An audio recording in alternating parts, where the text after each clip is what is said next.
religious festivals is the Festival of Drunkenness, which is just an awesome name. And this celebrates the saving of humanity from almost destruction by beer. And so I did a short little mini episode for you guys while I was creating some of the other episodes. So here's this. Hope you enjoy. Let me know your thoughts. It's a great festival, and I wish we would bring it to modern day. So we'll start in the beginning of the year, the first month of the year, which happened during that inundation phase, Achet. And so this would be our like mid-August to mid-September timeframe. That's when the Egyptian year started. And so this is when they would do their New Year celebrations. So towards the end of this first month during these New Year celebrations, they had a festival that has the wonderful name of the Festival of Drunkenness, called Tech in ancient Egyptian. And so you could probably guess what this festival was largely about. It was a big celebration of beer. And it celebrates this ancient myth that tells of the story of how beer actually saved mankind from destruction. Really, really unique and interesting story. And so it went something like this. So back in those good old days, the god Ra was just really annoyed with humans. They were making a ton of racket. They were being super evil to each other, just generally bad guys all around. And he was just pissed off and sick of it. So he was like, you know what? Let's just destroy them all. And so he sent Sekhmet, the goddess Sekhmet, who was the destroyer, or the, this chaotic destroyer demon. He sent her down to earth to basically just wipe out all the humans. And she delighted in this. So she was down there ripping people apart and drinking their blood from their corpses. Really fearsome goddess. And she was just really tearing through the entire human population.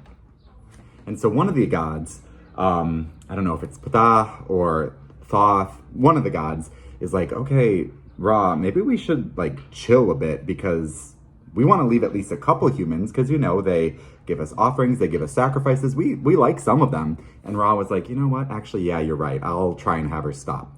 But they really couldn't stop her. She was just so bloodthirsty. She wanted to drink all the humans' blood. And so what they do is they decide to dye a huge amount of beer red so that it looks like blood. And then they send it down to earth in Sekhmet's path. And so she thinks it's blood, and so she drinks all of it, all this beer. And she gets so drunk, she falls asleep. And then when she wakes up, she's Hathor, a beautiful, peaceful goddess, the mother goddess of earth. And so crisis averted, humanity is saved by beer. So that's basically the story that is celebrated during this festival. And so it seems that the main celebration for this festival was just getting really drunk. So the priests and maybe some common people would go to the temple in Karnak, and they would just get completely blasted, blitzed, as drunk as they could get, so that they fell asleep, like Sekhmet had done, and then they wake up and waddle home, and that was a celebration. So it sounds pretty fun to me.